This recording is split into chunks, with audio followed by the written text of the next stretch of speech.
mesmo não sendo militar, para perceber que esta tática era uma tática terrível. Deixa que eles nos vejam, vamos aparecer, vamos nos mostrar. Bem, parece tudo ao contrário, não é? Não é antes assim, vamos pela calada da noite, vamos nos disfarçar, vamos nos confundir com as sombras, põe o rádio no silêncio, vamos devagarinho e vamos surpreendê-los e atacá-los sem eles darem por isso. É mais isto que nós costumamos ver. A ideia de Jónatas não fazia sentido nenhum. Nenhum. Quando estamos em menor número do que o inimigo, quando temos menos armas do que o inimigo, para não dizer quase nenhuma, quando estamos mal equipados, a última coisa que faria sentido era mostrar-nos, era aparecer, era tornar-me visível. Pelo contrário, a única esperança seria manter-me virtualmente invisível e jogar com a surpresa. No entanto, Jónatas, de alguma maneira, ele percebe que esta particular batalha não se tratava de ingenuidade humana da parte do inimigo. Ele estava a avançar para encontrar um momento divino. Deus tinha prometido vitória aos israelitas, lembram-se? Por isso, não era um momento que Jónatas ia criar.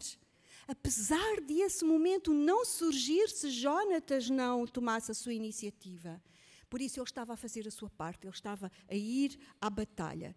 E este era o momento onde Deus podia agir, onde Deus tinha que agir se queria alcançar o objetivo.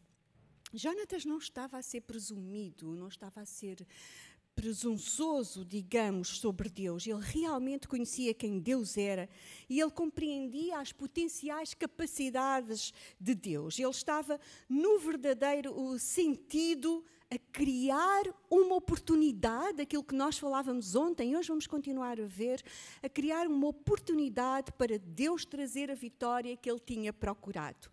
A história continua. Diz-nos a seguir: descobrindo-se ambos eles, pois à guarnição, à tropa de choque, disseram os filisteus: olha, os israelitas estão a sair das tocas onde se esconderam, para onde fugiram. E depois para Jónatas disse: vá, sobe até aqui para que vos demos uma boa lição.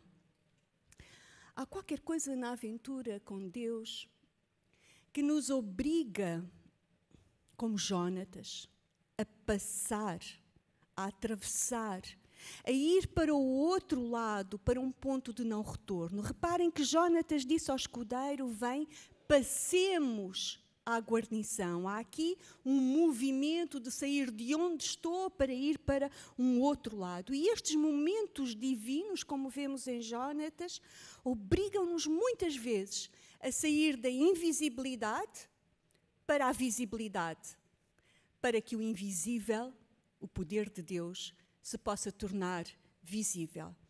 Muitos de nós vivemos as nossas vidas desejando não sermos vistos. Escolhemos o manto da invisibilidade, escolhemos ser anónimos, escolhemos não nos envolver. Até nos sentamos no último banco da igreja. E quando vem a altura das nomeações, torcemos para que ninguém se lembre do nosso nome. E quando alguém pede um voluntário para fazer oração, baixamos a cabeça a ver se ninguém repara que nós estamos na sala.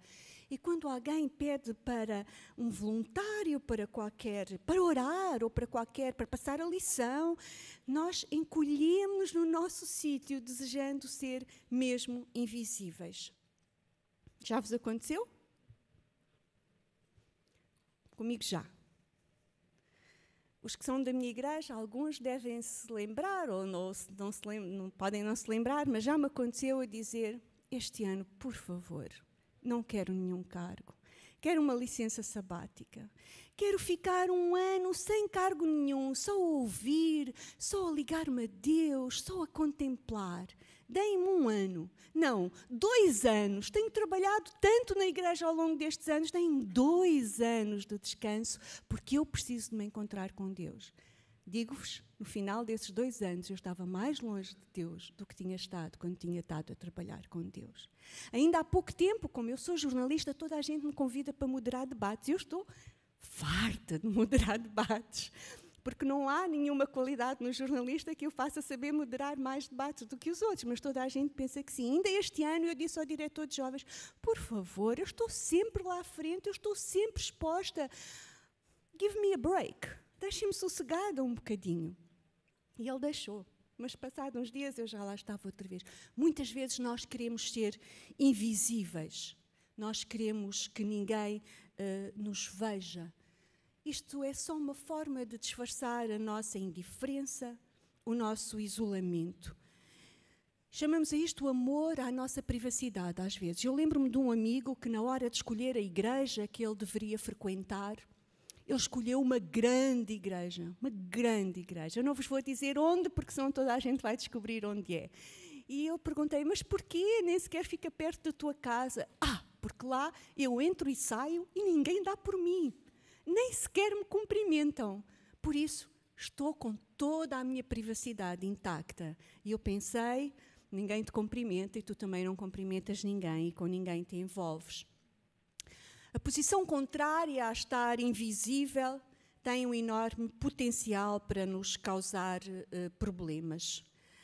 Tal como permanecer insensível pode ser motivado pela nossa recusa em nos envolvermos, tornarmos-nos visíveis, vocês podem estar a pensar, pode ser motivado pelo desejo do show-off, do aparecer, do estar nas luzes da ribalta. Não é disso que eu estou a falar, por favor, entendam-me bem. Eu não estou a falar de inapropriadamente querer ser o primeiro, querer aparecer, querer estar lá em cima. Não é sobre fazer da vida um palco e pedir o papel principal. Eu estou a falar em avançar e fazer com que a minha vida conte. É voluntariar-me quando Deus está a perguntar quem irá em meu nome. Sobre a nossa silenciosa recusa de responsabilidade, é disso que eu estou a falar. Quando é preciso alguém ir à frente e nós escolhermos ficar atrás. Ir à frente, às vezes, é trabalhar nos bastidores, não me entendam mal. É no sentido de nos envolvermos, Sempre que nós escolhemos a aventura com Deus, nós saímos da invisibilidade para a visibilidade. Como Jónatas, escolhemos atravessar para o outro lado e deixar que nos vejam. Reparem que ambos se descobriram. Não foi só Jónatas, foi Jónatas e o escudeiro. Deixem-me só fazer aqui um parênteses e voltar um bocadinho atrás a ontem. Jónatas podia ter avançado sozinho ou não? Podia. Por que é que nós dizemos isso? Ele disse, Deus tem poder para salvar com muitos ou com poucos. Por isso, se Deus podia salvar com 2, também podia salvar com 1. Jónatas podia ter ido sem a sua espada ou não? Podia. O que é que vale uma espada contra uma multidão? No entanto, Jónatas não desperdiçou os recursos que ele tinha. Ele podia ter pensado, de que é que vale? Mais 1 ou menos 1, uma espada ou não uma espada. Mas não, Jónatas usou aquilo que tinha e deixou que Deus fizesse o resto. Parênteses fechado. Quando nós deixamos correr, ou quando nós corremos o risco de permitir que os outros nos vejam e assim nos tornamos visíveis, queria recordar-vos, a presença invisível de Deus torna-se visível, não por nós, mas por aquilo que Deus pode fazer. É como se a nossa ação invocasse a ação de Deus.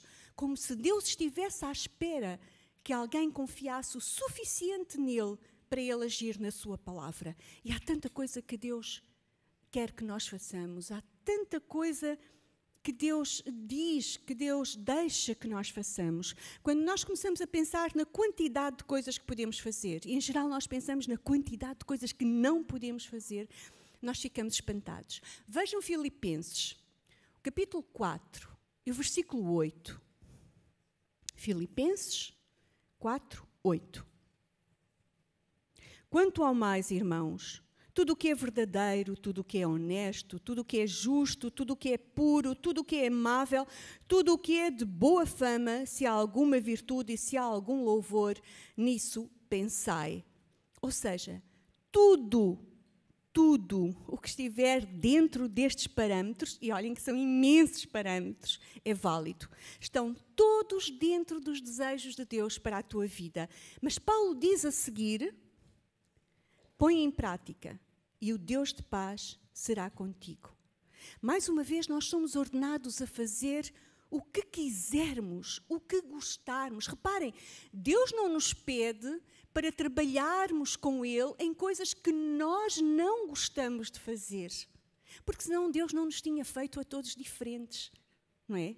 Deus fez-nos a todos diferentes para que todos possamos fazer coisas de que gostamos, fazendo coisas que vão tocar em diferentes tipos de pessoas. Por isso é que cada um de nós é único, tem uma maneira própria de falar, de ser, de agir, porque todas as pessoas são diferentes. Reparem, desde que isso reflita o caráter e o coração de Deus. E logo a seguir, avancemos só um bocadinho, para o capítulo 13, e toda a gente conhece este versículo, Filipenses 4:13, o que é que diz? Posso todas as coisas naquele que me fortalece. Durante anos este foi o meu versículo preferido. Tudo posso naquele que me fortalece. Mas reparem bem, o que é que está ali a dizer é: eu posso fazer todas as coisas naquele que me fortalece. Ou melhor, eu posso fazer todas as coisas através daquele que me dá forças. Às vezes nós dizemos o que nos fortalece e não percebemos bem o que é que isto está a dizer. É através daquele que me dá forças. Perceberam bem? Eu posso pensar todos os pensamentos de Deus que eu quiser. Eu posso fazer todas as ações de Deus que eu quiser. Fazê-lo ousadamente, custe o que custar, não importa as circunstâncias, é pelo poder de Deus que me dá forças. Muitas vezes nós não avançamos porque temos medo de falhar. Todos falhamos. Se alguém aqui nesta sala me disser que nunca falhou, é porque nunca correu riscos. Então é porque não está a viver. Quando seguimos Deus, Ele leva-nos para lá das nossas capacidades, como Jónatas. Parte da aventura divina é experimentar a mão miraculosa de Deus à medida que ela intervém na tua vida. Ontem nós vimos que o contexto para os milagres de Deus acontecerem era o perigo, era a incerteza. Hoje deixem-me-vos dizer que o contexto para que a ação miraculosa de Deus se manifeste, muitas vezes é o fracasso. Muitas vezes é quando nós falhamos, é quando as nossas fraquezas vêm ao de cima, é quando as nossas insuficiências se manifestam. Esse também é o contexto para os milagres. Repito, todos queremos milagres, mas passamos a vida a tentar evitá-los. Só os doentes é que precisam de cura. Só os cegos é que precisam de ver. Só os surdos é que precisam de ouvir. Só os leprosos é que precisam de ser sarados. Ninguém vive estes milagres em primeira mão antes deles. Quem é que não gostaria de ser como Lázaro e sentir que está a passar da morte para a vida? Deve ser fantástico. Só há aqui um problema, um lado mau. É que para eu ser como Lázaro, o que é que tem que acontecer primeiro? O quê? Morrer. Morrer. Por isso, não tenhamos medo de falhar. Outro aspecto do fracasso é que o fracasso é utilizado por Deus para nos moldar o nosso caráter. Não é um castigo de Deus. É parte do processo para nós sermos quem nós somos. Por isso, não fiquemos paralisados com medo de fazer a coisa errada.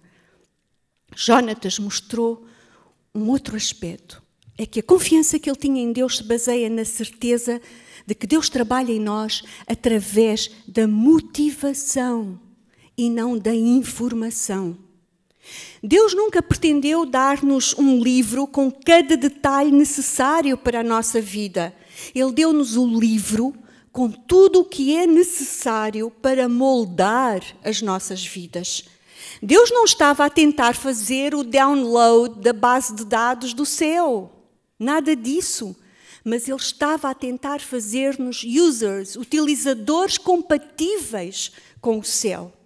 Quando Deus tem o nosso coração, quando Deus nos motiva, nós movemos-nos naturalmente na sua vontade. O alimento de uma vida de fé não é informação, é inspiração.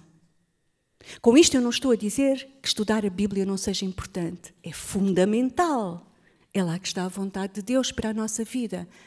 Mas quando abrimos a nossa Bíblia, nós não estamos apenas à procura de informação, nós estamos sobretudo à procura de transformação, de comunicação com Deus. Jonatas está num ponto de não retorno. Ele já não podia voltar atrás. Porquê? Se virem o texto, diz que os filisteus os viram. Viram o seu inimigo no desfiladeiro. Aliás, Jonatas tinha decidido não voltar atrás. Por que é que nós dizemos que Jonatas tinha decidido não voltar atrás? Reparem, ele diz no versículo 8 e 9, bem, vamos fazer assim. Quando eles nos virem, se disserem, fica onde estás, se não matamos-te, deixamos-nos ficar e esperamos que eles cheguem. Mas se disserem, vem, sobe já até aqui, faremos o que nos disserem, pois será o sinal de que Deus nos ajudará a derrotá-los. Bem, se eu antes disse que Jonatas não era um estratega, eu aqui diria que Jonatas nem sequer era muito razoável. Não devemos deixar que o inimigo nos veja e ele mostra-se. E agora ele vai mais longe. Se eles nos chamarem, se eles nos desafiarem para a luta, então nós vamos subir o penhasco e vamos encontrar-nos com eles na batalha e esse será o sinal de Deus de que Ele nos dará a vitória. Esta logística de vitória parece completamente impossível. Como é que ele esperava derrotar os filisteus com uma espada, se ele tinha que usar, se vocês repararem no versículo a seguir, se ele tinha que usar as duas mãos e os dois pés para subir ao desfiladeiro? Estão a ver o boneco, não estão? O desfiladeiro, os homens maus lá em cima, à espera que o outro suba, e o outro a subir de mãos e pés, a pôr a cabeça de fora. E estão a ver o que é que lhe iria acontecer. Nada disto tem lógica. Nada disto faz sentido. Aquele escudeiro, coitado, devia pensar que ou Jonatas estava completamente louco e queria morrer, ou então ele não lhe tinha dado toda a informação. A lógica de Jonatas não é uma lógica militar, não é um plano de guerra. É de um servo que estava convencido de que Deus estava pronto a agir. Se os inimigos eram mais, se os inimigos eram maiores, se os inimigos tinham mais armas, se os inimigos ainda por cima estavam num plano superior, por isso em vantagem geograficamente, isso era um problema de Deus. Isso era um problema de Deus. E Deus não me pede que eu resolva os problemas dele. Deus pede-me que eu arranje os meus problemas, que eu resolva os meus problemas na sua força, com a sua ajuda. Ele tinha um chamado para ir e uma promessa para receber. Deus dar-lhe a vitória na batalha, mas Deus não começaria a lutar por eles. Eles tinham que lutar. Jonatas estava tão certo de que os seus atos estavam alinhados com o propósito de Deus que ele só precisava de um sinal. Ele só precisava de um sinal, não para saber se ele estava certo, mas para saber se ele devia avançar ou não. E este Jonatas, eu diria, era mesmo um cromo, porque ele estava à espera que o sinal de Deus viesse da boca dos inimigos de Deus. Reparem, ele diz, se eles nos disseram, vem, nós vamos. Se os filisteus fossem suficientemente arrogantes e ele sabia que eram para os desafiar, esse era o sinal de que Deus os entregaria nas suas mãos. A única frase que Jonatas não queria mesmo ouvir era, fica onde estás. O chamado para avançar para ele era um sinal de vitória. Para nós, Jonatas parece um louco, mas para ele as coisas só se estavam a tornar realmente interessantes. Então os filisteus responderam, não responderam, disseram, vem cá. Anda, sobe que é para eu vos dar uma lição. Vem cá. Qualquer pessoa razoável ficaria a tremer de medo e fugiria. Mas Jonatas virou-se para o escudeiro e o que é que ele disse? Anda, trepa atrás de mim, sobe atrás de mim. E diz mais uma coisa muito interessante.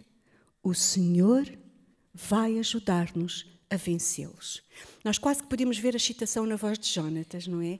Este era o sinal de que ele estava à espera. Isto é contraintuitivo, mas isto não é contra a fé. De alguma maneira, Jónatas percebeu que se tu avanças com Deus, tu moves-te com uma mentalidade avançada. Tu vais para a frente a menos que Deus te diga para parares. Tu avanças a menos que Deus te diga para tu esperares. Há certas coisas, nós já vimos ontem, de que não precisamos da autorização para fazer. Já fomos convidados a fazê-las. Já fomos comissionados a fazê-las. Já fomos mandatados.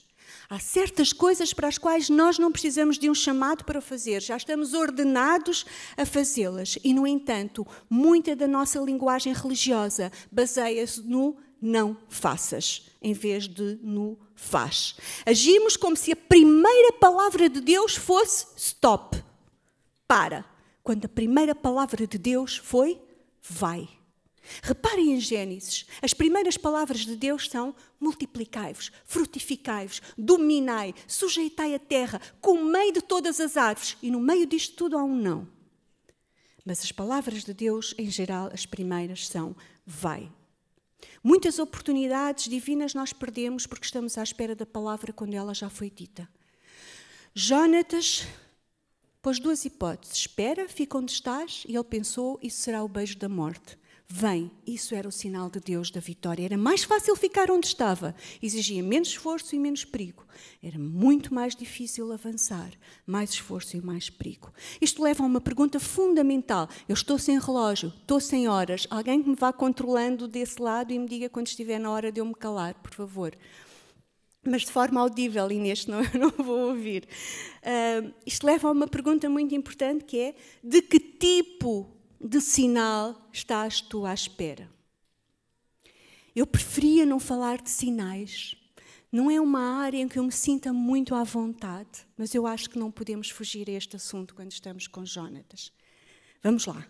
Jónatas avançou de acordo com o propósito de Deus, e o desafio para ele subir era a afirmação da mão do poder e da bênção de Deus. Ele não ficou sentado à espera de um sinal. Ele foi para a frente com tudo o que ele sabia fazer, e a confirmação veio no meio da ação. Ele não apontou para a necessidade de um sinal para justificar-se para uma passividade medrosa ou uma subtil rebelião. Isso quer dizer que eu tenho 2 minutos? 2 minutos? Bem, então esquece, vou violar. Jónatas fez isto, mas Gideão não fez isto. E eu não vos quero estar a enganar e falar só de Jónatas e não vos falar de Gideão. Reparem, nós fazemos de Gideão um herói com o seu novelo, mas se calhar não o fazemos pelas melhores razões, e Gideão fez coisas maravilhosas. Juízes, capítulo 6, versículo 12 a 13. O anjo chega e diz: o Senhor é contigo, ó homem corajoso.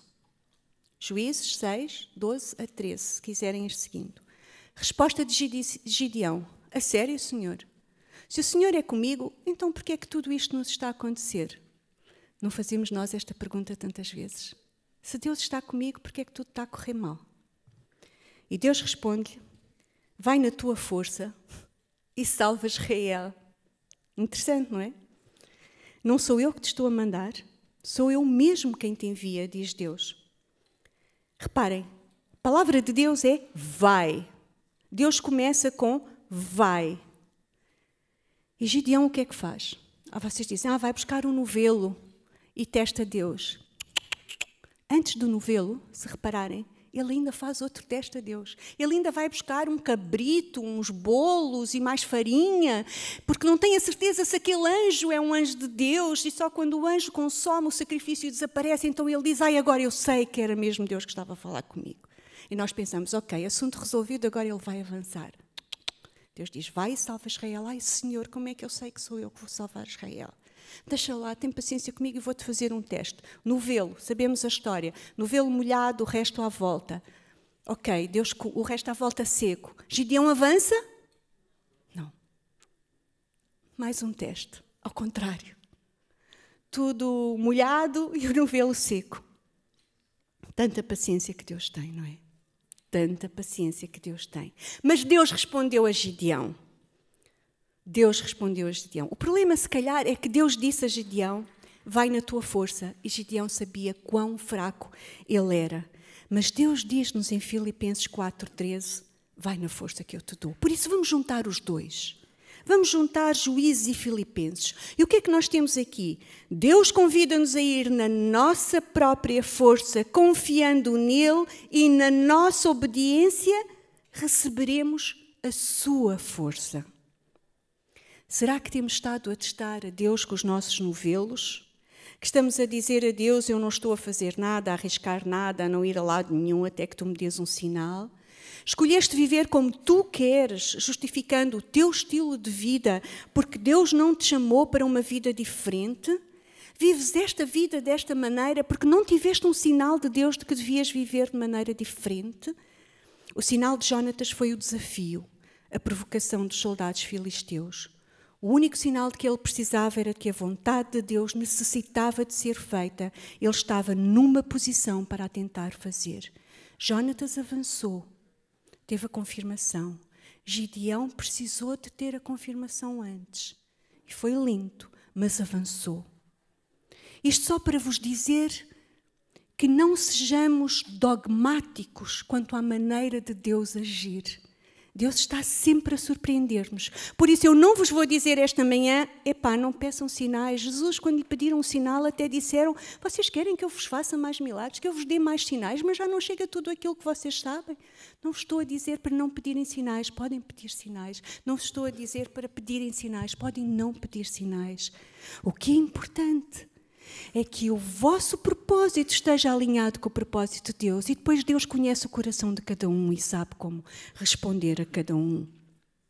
A única coisa que eu vos queria lembrar hoje é como seria tão diferente o mundo se houvesse tantos Jónatas. Quão diferente seria se nós ouvíssemos primeiro a palavra ide, avançai. Se nós percebêssemos que toda a permissão que nós precisávamos para avançar já nos foi dada pela missão. A vida não seria tão diferente se nós começássemos a partir de um sim e não a partir de um não.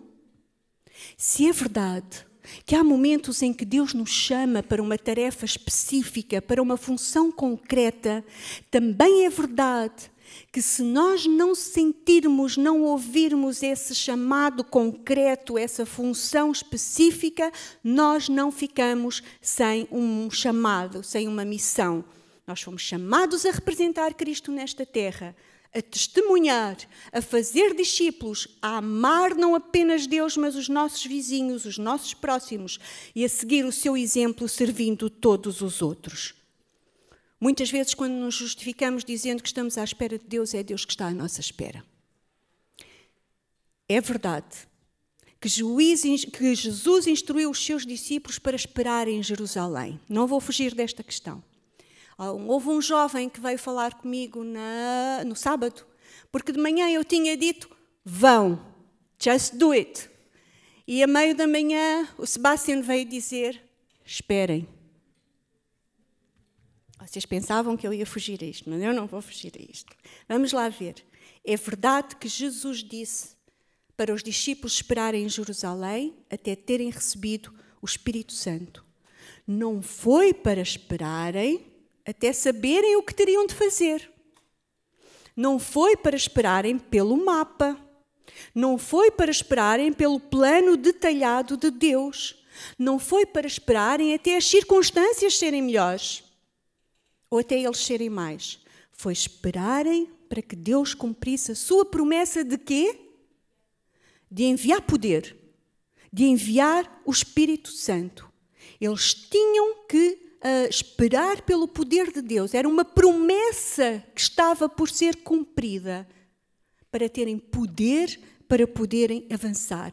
Além disso, eles tinham que passar um período em oração e em comunhão uns com os outros, antes de poderem receber esse poder. Mas assim que eles receberam a promessa do Espírito Santo, eles deviam avançar e mudar o mundo. Reparem, eles não ficaram à espera de perceber se começavam por Samaria ou pela Judeia. Ou se deviam ir para a Ásia ou não.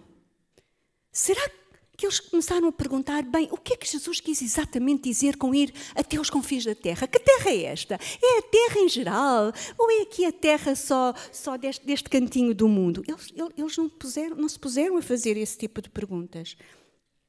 Eles perceberam que tinham que esperar pelo poder, não pelo plano. Tanto que nós vemos que Paulo foi sendo guiado no seu plano. Também nós, recebido o Espírito Santo, temos de avançar com a confiança de que Deus está conosco. Eu sei, nós queremos um mapa, mas aquilo que nós recebemos é uma bússola. É-nos dado o norte, a direção na qual devemos caminhar. E lembrem-se, quando nós caminhamos para a frente com aquilo que sabemos, as coisas vão se definindo, vão se tornando mais claras. Por isso eu diria que avancemos com o sim que Deus já deu, a menos que Deus diga não. Trabalhemos a partir do vai e esperemos pelo stop. Cada um de nós, como Jónatas, pode avançar com uma mentalidade avançada. Jónatas não desafiou apenas as circunstâncias, ele desafiou o próprio medo. Mas nada o podia impedir de andar em frente e fazer o que era correto. Também nós podemos fazer o mesmo. Os sinais. E vou terminar.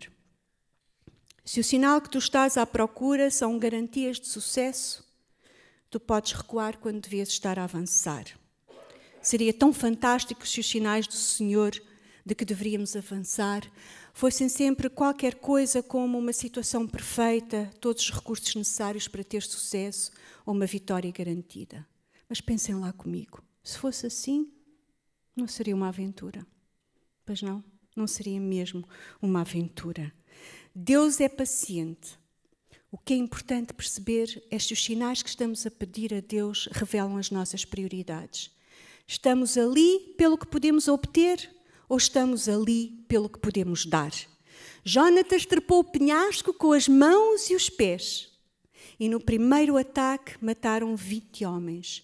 E o pânico instalou-se no meio do inimigo. E a terra abanou. Deus interveio. Tudo isto porque Jónatas avançou. Contra as probabilidades, contra todas as incertezas, ele avançou. Pergunta para terminar. Precisava Deus de Jónatas? Precisava Deus de Jónatas para garantir a vitória de Israel? Deus não poderia ter garantido a vitória de Israel sem Jónatas? Poderia. Jónatas seria o mesmo se Deus tivesse começado pelo tremor de terra. Reparem, Deus acaba com o tremor de terra e Deus lança o pânico no meio deles. Deus podia ter começado por aí. Deus não precisava de Jónatas. Mas Jónatas precisava de passar por aquela experiência. Ele depois vai ter muitas outras à frente. Reparem como a fé de Jónatas cresceu. Como Jónatas se tornou numa pessoa diferente depois disto. A nossa aventura com Deus é para nós crescermos. Jónatas tinha uma história para contar. Nós também podemos ter uma história para contar.